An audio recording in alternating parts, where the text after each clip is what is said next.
were on economic issues. But today, it has even gone to the extent of not standing together with the government on a national security related issue. Political issues, yes, we know every time the government stands out to prove that it can have the parliament function, it can have the parliament function more than 100% of its time. You had a difficulty, you couldn't accept it.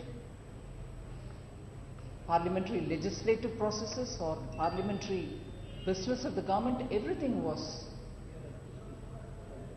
spoken about, questioned, you raised issues. You have some or the other issue politically to constantly question the government. On economic issues, you know, GST is a classic example. The bill which the Congress party during its UPA 1 period promised, which in UPA 2 should have really got rolled out, did not see the light of the day. And when hard work of all the stakeholders, the state governments in particular, have all happened, and when the differences have been ironed out, the Congress party wants to say, no, it shall not pass the GST. A GST which has been pending from UPA 1, a GST in which a lot of Congress's chief ministers and Congress finance ministers are engaged as a part of the detailed working group. And now the GST group which is being chaired by the finance minister of Kerala, who is part of the Congress government there. And in spite of that, much against the principle of cooperative federalism, the Congress party wants to say we shall not pass the GST bill, which political parties and also experts have said, if only it is passed, it shall bring about 1 to 2% increase in our GDP. It is going to be benefiting everybody. And you are opposing a bill of that nature, which you yourself were working in your first and the second term. And similarly, on the land bill, I spoke about the political, I'm telling you examples for the economic. Land bill, 2013 bill, yes, the BJP also was part of the parties which supported and which got it passed.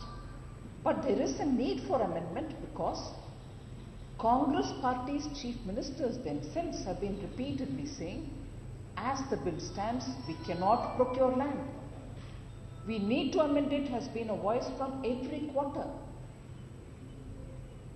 We hear that the Congress party tells or advises or counsels its chief minister saying, no, no, no, you won't say it any longer.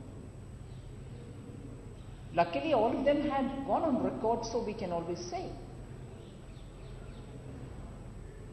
And on the land bill, if the opposition is much against your own chief ministers, I wonder, I ask the Congress party, in whose interest are you speaking? Your chief ministers themselves are saying the Land Act as it stands of 2013 requires amendments. You choose the amendments, we are willing to talk with you, we shall work together with you. But no, you do not want the amendments. You do not probably even want a discussion on it, but you want to just stop it.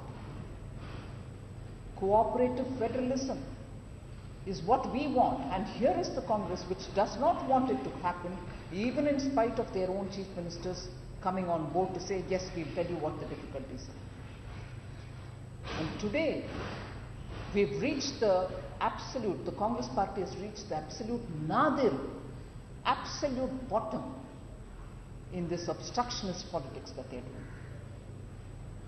What are they objecting to? A peace accord which has been waiting for decades, a peace accord which quietly brings a certain peace and security for not just the Northeast but for the entire country, a peace accord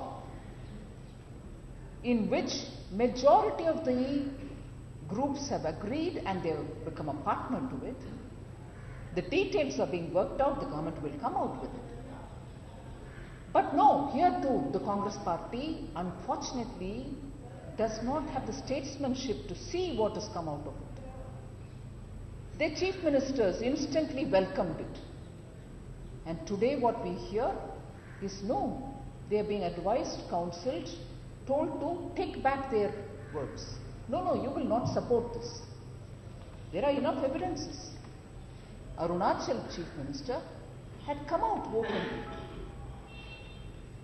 This is really historic and has happened after 6 decades, says Mr.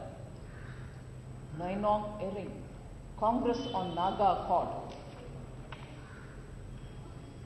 He said this to ANI. Then you have Mr.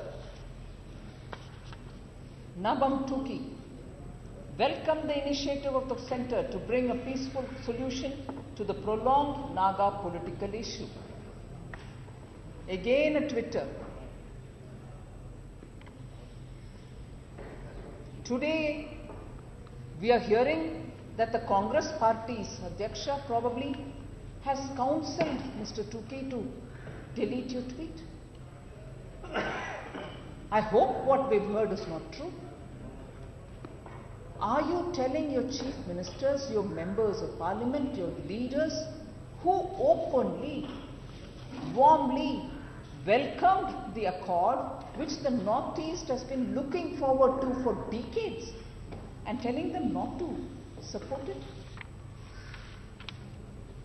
Similar and immediate and a heartfelt response again from the Assam chief minister. I appreciate peace in Nagaland and welcome settlement of Naga issues. I'm reading the Twitter of Tarun Gogoiji. Of course, he added in it, but I will oppose tooth and nail any move that affects Assam's interest. Absolutely understandable. His tweet, I appreciate peace in Nagaland, is here. And what are we hearing? That the Congress party has chosen to tell all its chief ministers, leaders from the Northeast, no, no, you will not do it. Just as in the land bill, they've been told, no, you will not voice against 2013 Act. Just as in the GST, when negotiations were happening, should it be 1% more, 0.5% here, 2% for manufacturing states? No, Congress should not cooperate with it. On political issue, you are opposing. On economic issues, you are opposing. Today, you oppose even on national security related issues. This is, on record, the oldest party in India. Whose interest are we serving? Why are we obstructing even a much awaited peace? Cooperative federalism is something which Congress may not know or wouldn't want to work on. If I may just recollect, did we have an issue with West Bengal when on sharing of Teesta water, Dr. Manmohan Singh had gone to Bangladesh? West Bengal had a difficulty. Isn't that something which the Congress should remember? If there are stakeholders, if there are issues, if there are states which have to be consulted, the BJP or this government's record on consultation, I've given you examples, whether it is your GST bill, whether it is your land bill, whether it is your Make in India campaign, we have constantly been consulting state governments.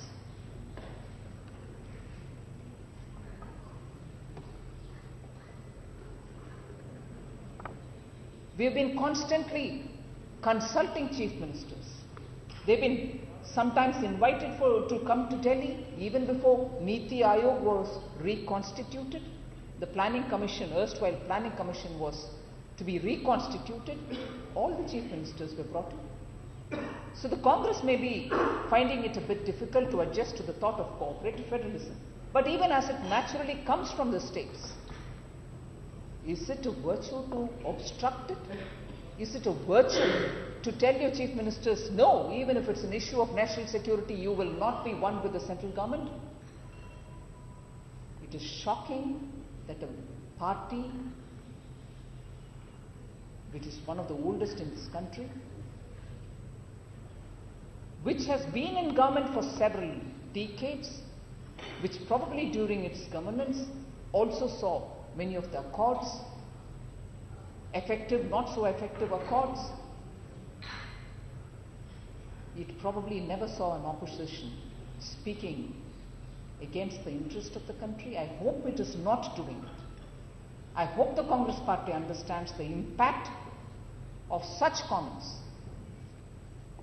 Congress CMs not taken into confidence is what, thank you Bala, is what Srimati Sonia Gandhi has said. Congress chief ministers not taken into confidence. We reject this. We completely reject this. The chief ministers were called for consultation and the Congress chief ministers chose to boycott it. So this allegation which Srimati Sonia Gandhi has put against the government, saying the chief ministers were not consulted, it's because they chose not to want to come for the meetings. The Congress chose to boycott, just as they choose to boycott the parliament. The Congress party, if it goes at this rate, I'm not here to comment on it, but I will certainly observe that people of India are watching. Political parties' relevance remains intact as long as we remain connected with the people, as long as we speak the voice of the people. The people of India today want peace. The people of India today want no more terrorism. The people of India, particularly in the northeast, want an end to the insurgency, want development. And this government is fully putting its energy, its time and attention for making Northeast our gateway to the entire Southeast Asia. And we want Northeast to develop. And at this time, to reject your own chief minister's voices, to ask them to remain quiet, if anything, remove the records of their comments, doesn't augur well for democracy. I take this to the second issue, the boycott, which is happening after the suspension of members. It's a sad day because it's the Speaker's decision. Never before has the Speaker been so much provoked as in the last 1 week, which we've seen, 10 days we've seen. The provocation was so obvious and all of you all from the media gallery were watching it. And in spite of repeated warnings, the placards were on and on. Sometimes the placards were even thrown at the chief minister, at the Speaker's chamber, into her, somewhere close to her feet, blocking her from being visible to the members. These are completely against parliamentary etiquette. And Congress party, which repeatedly says, rules, you violated rules, you violated. Aren't they violating the rules by holding the placard against the face of the Speaker?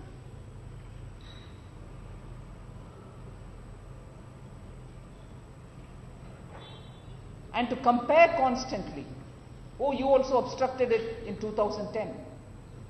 I'm sure my colleagues would have earlier also spoken to you about it. There's just no comparison between what happened in 2010 and what is happening today. In 2010, when we had asked for a JPC and that whole session, winter session of 2010 was a washout,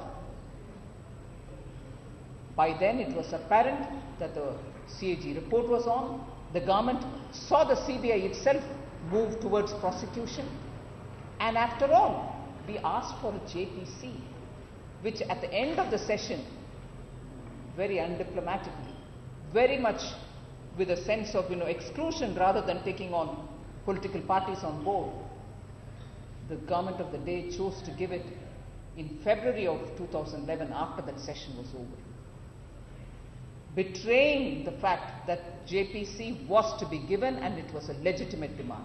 But what actually is happening now is unfair.